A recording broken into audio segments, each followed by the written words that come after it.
Vous couchez avec des go qui, une fois que l'acte est terminé, prennent votre lait et elles l'étalent sous leurs pieds. Puis elles marchent en proclamant des paroles pour vous dominer spirituellement. Voilà. Sans parler de celles qui vous font bouffer le sang de leurs règles. Et elles le font toujours avec deux objectifs. Vous ne les oubliez pas et vous leur donnez tout ce que vous avez. J'ai un pote qui a vécu ça avec une folle. Il allait chez elle à 4 heures du matin. Tapé devant sa porte, il restait comme un fou. Et le jour où on lui a nettoyé ça spirituellement, il la voyait, il avait envie de vomir. Le jour même, on l'a nettoyé le matin. 14 heures, il ne pouvait plus la voir.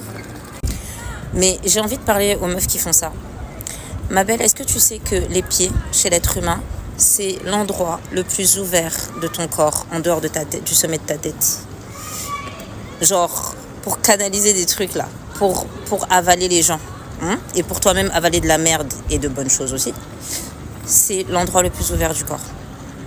Je pense qu'il y a un moment où il va falloir que vous arrêtez vos conneries, parce que ce sont des choses que vous n'aimerez pas qu'on fasse à vos propres fils, que vous n'aimerez pas qu'on fasse à vos frères, ni même à vos pères les maudits. Couchez pas avec n'importe qui. Salut les gars, j'espère que vous allez bien. Actuellement, il y a quelque chose que je remarque, c'est que le gars qui se retient, le gars qui est élu, le gars qui veut réellement progresser dans sa masculinité, il a ce côté un petit peu enfant où il n'est pas certain de ce qui l'entoure. Il pense que tout le monde est gentil, tout le monde est cool, mais plus tu commences à avoir de l'énergie et plus tu vois qu'autour de toi, c'est beaucoup plus sombre qu'il n'y paraît. Aujourd'hui, je vais t'expliquer rapidement comment les endroits où tu es peuvent être remplis de personnes qui sont jalouses de toi et qui vont utiliser de la sorcellerie pour t'empêcher d'avancer. Oui, mon frère, la sorcellerie est beaucoup plus commune que la spiritualité bénéfique, que le côté divin, que l'ascension, car c'est beaucoup plus rapide d'aller voir un marabout, de faire quelque chose de sale, que d'aller et répéter des habitudes pour que tu puisses t'élever petit à petit. Reste avec moi, mon frère, sûrement il y aura des situations que tu as vues ou que tu verras, car à mesure que tu veuilles progresser, les personnes qui sont là et qui sont en train de passer de l'autre côté de la force sont tout simplement gênées de voir que toi qui viens avec ton énergie, avec ta lueur, puisses prendre tout le travail qu'ils ont amassé pendant des années. Salut les gars, j'espère que vous allez bien. Alors aujourd'hui, on va parler d'un sujet qui est tabou, qui est vraiment tabou parce que beaucoup de personnes pensent que les choses se font à côté d'elles, chez l'autre, mais pas chez eux. Et là, j'ai eu un coaching avec un gars et il me dit ouais, j'étais avec ma femme. Et là, je vois qu'elle accuse sa belle-mère, donc ma mère, d'avoir fait de la sorcellerie, etc. Et moi, je lui dis, mais il faut que tu comprennes que ce qu'elle a dit là, c'est sûrement la réalité. Toi, tu es en rétention, tu es entre les deux, tu ne sais pas trop ce qui se passe, mais la personne qui rentre dans la famille voit ton parent pour ce qu'il est. Et toi, tu le vois avec ce côté d'amour, très gentil, etc. Mais si elle te le dit, c'est parce que ta mère t'aime beaucoup. Donc, elle t'aime de manière égoïste, mais elle a fait en sorte que tu ne puisses pas repartir avec cette femme. Donc, on va voir rapidement, les gars, que la sorcellerie, et ça peut se faire dans tous les pays, simplement, c'est beaucoup plus tabou dans les pays froids et tempérés, mais c'est encore plus fort lorsque c'est froid et tempéré, parce que on n'a pas cette habitude d'en parler. Donc, le plus c'est froid, le plus c'est calme, le plus c'est bien fait, et le moins tu as de choses qui peuvent te mettre de déceler que tu n'arrives pas à avancer. Donc, première chose qu'on va voir, c'est que ce sont des personnes qui sont souvent proches de toi, souvent proches, et elles sont proches, et c'est là qu'elles vont voir un petit peu qui tu étais, qui tu es actuellement, et elles commencent à prophétiser et dire voilà, lui il s'en va là-bas et automatiquement soit il va prendre ma place, ma promotion, ou bien il va prendre mon énergie. Et vous allez remarquer que ces gens-là font cela. Pourquoi? Parce qu'ils ne peuvent pas être ce que vous êtes, et ça c'est la plus grande forme de jalousie.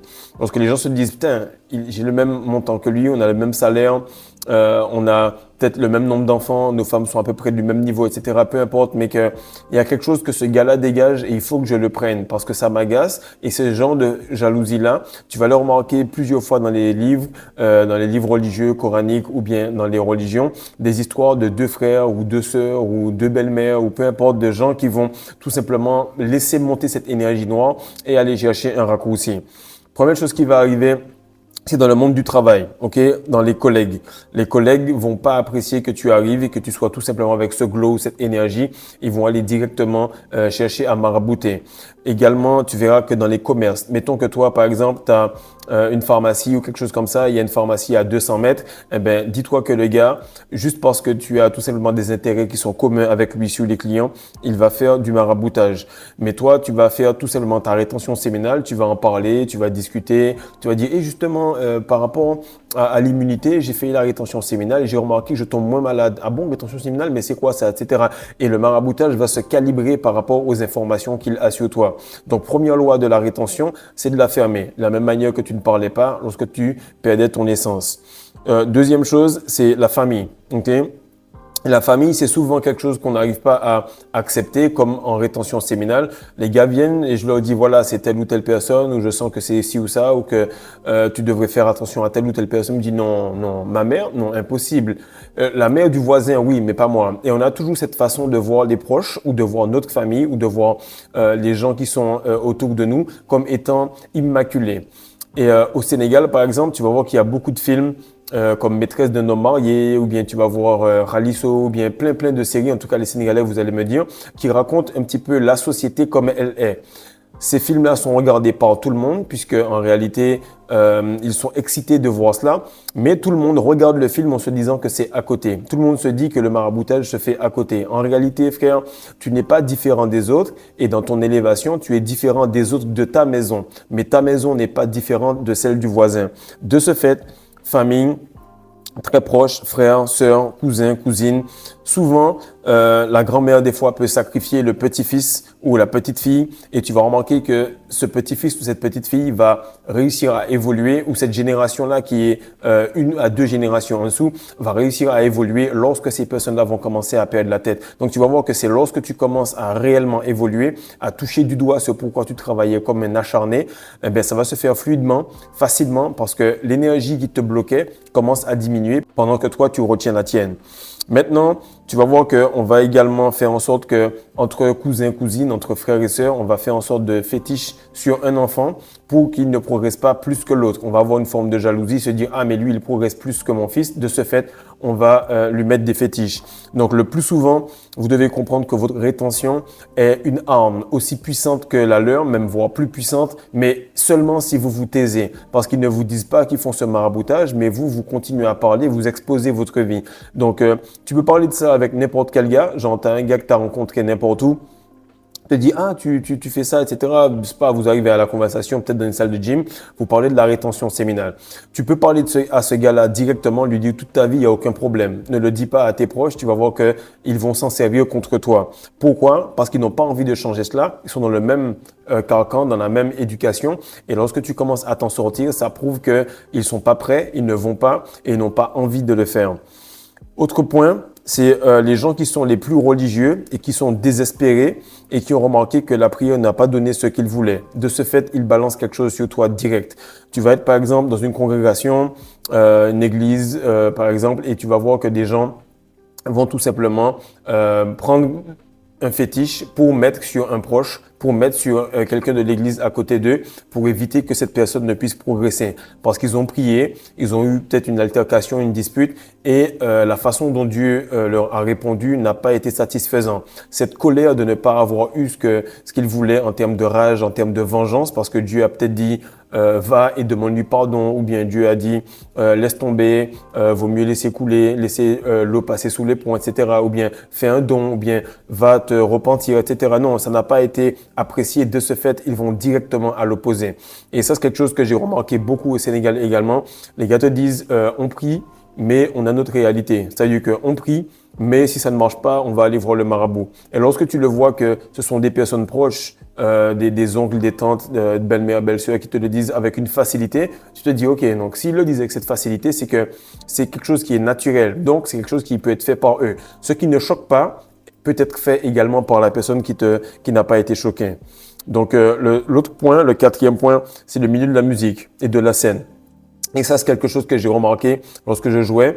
Tu remarques que tu joues, et puis il y a une grosse haine qui se fait par rapport à la personne qui est devant. Celle qui chante, eh bien, tu vas voir que le guitariste qui est à côté ou bien les choristes qui sont à côté ne vont pas apprécier que cette personne prenne toute l'aura. Au moment de remercier les musiciens, tu vas voir qu'il va dire « je remercie le batteur, je remercie le bassiste, je remercie toute mon équipe, et je vous remercie ». Et le groupe va voir que le public met une emphase extrême sur la personne qui est devant. De ce fait, ils vont se dire « oh, lui, il commence à prendre tout le leadership, il ne nous respecte pas, on est là, on bosse, etc. » Et ça, c'est quelque chose qui est réel. Donc, dans les groupes, on va voir souvent qu'il y a du fétiche. Et si tu es dans cela, fais attention. Et pourquoi je fais ces vidéos-là pour ces différents points? Parce que c'est des points que j'ai vus soit dans les coachings, soit par rapport à moi. Et là, je sais qu'il y a un gars qui chante et je lui dis ça pour que lui, il puisse faire attention. Autre point, c'est le monde des affaires. Le monde des affaires est vachement important et il faut te dire que plus il y a d'enjeux, plus on est animal au niveau des prises de risques, mais plus on est spirituel au niveau de la connaissance. Donc, il y a beaucoup d'enjeux et je me rappelle, j'avais fait un concours de jeux vidéo dans un centre commercial, dans un cinéma, pardon. Et dans le cinéma, il y avait plein d'écrans qu'on avait mis. Et puis, il y avait une finale qui se faisait sur un écran de cinéma où on jouait, par exemple, la Xbox ou la GameCube. J'avais ramené pas mal de choses, des sponsors et tout. Et il y a un gars qui me disait, ouais, mais tu peux mettre, par exemple, du sucre et du café. Tu vas voir, ça va attirer les gens à venir directement vers ton truc. Ou bien tu peux écraser du piment. Mais tu vois, ils te le disent doucement, doucement. On te dit, qu'est-ce qu'il y a dans le café? Qu'est-ce qu'il y a dans le piment? Qu'est-ce qu'il y a dans le sucre? Ça fait rien du tout. Mais en fait, ils commencent avec une forme d'alchimie jusqu'à ce qu'à un certain point, tu te retrouves à faire des grosses choses en termes de sorcellerie. Même, je me rappelle qu'à ce jour-là, on m'avait invité dans une soirée toute blanche. On y était allé. Et effectivement, c'est les gars qui m'avaient sponsorisé, qui m'avaient dit « Ouais, viens dans une soirée, on va danser et tout ». Et j'étais tout content d'y aller. Mais en fait, les soirées blanches comme ça, c'était une forme d'initiation. Donc, tu seras initié de gré ou de force, doucement ou brutalement, mais tu vas être initié et il faudra faire attention à là où tu vas.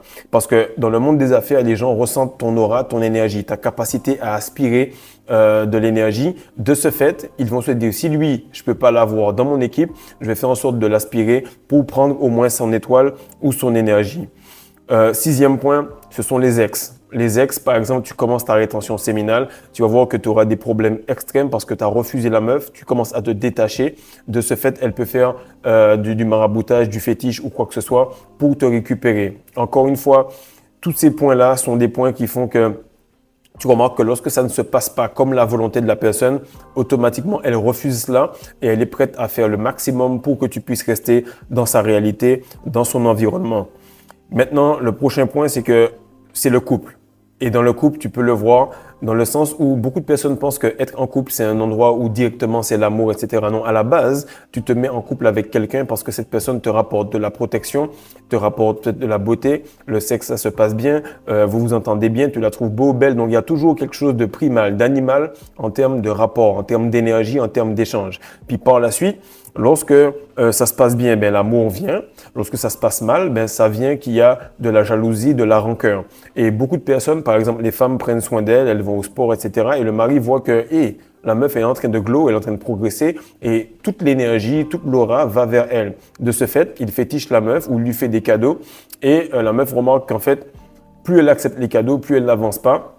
Mais elle remarque également qu'il y a du retard dans ce qu'elle fait. De l'autre côté, l'homme, lui, il est tout simplement en train de progresser, faire sa rétention et tout. Et tu vois que la femme ne veut pas lâcher prise ou bien elle veut tout simplement tirer son énergie et faire des incantations par rapport à ça ou bien faire du fétiche. Faites très attention parce que plus c'est proche, plus votre progression va vite et plus le décalage en termes de facilité, on était bien, on était dans la merde, on était dans une zone de confort. Là, lorsque toi, tu commences à progresser, ça crée une jalousie extrême qui fait que tu peux attirer ce genre de problème, ce genre de soucis.